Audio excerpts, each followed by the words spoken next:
Hi guys, in this video, I'm going to teach you how to submit a report in Expensify. We'll start right from the home page of the new Expensify. Open your browser and head to the new Expensify interface.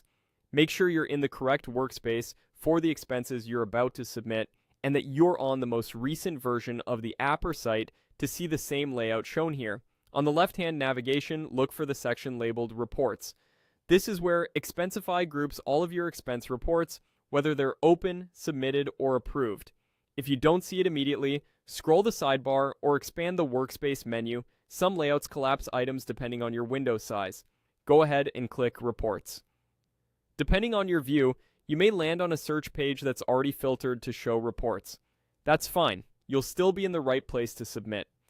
If there's more than one reports option visible, choose the one that lists expense reports rather than chats or other items. Now find the report you want to submit. You might see it labeled as a sample or a draft, or it may include a date range or project name.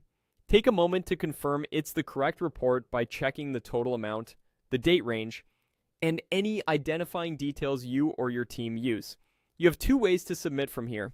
The first way is the quickest. From the list, look for the Submit button that appears on the report card. If you see it and you're confident everything looks right, click Submit.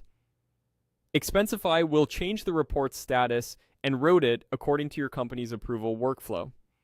The second way gives you a chance to double-check details. Click the report to open it. At the top right of the report page, you'll see the Submit button.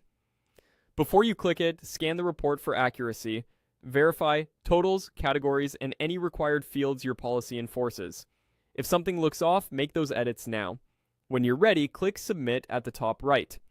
After submitting, the status should update from open or draft to submitted, and you may see a confirmation banner. If the submit button is grayed out, it usually means a required field is missing or your policy requires an approver or tag. Complete those fields and try again.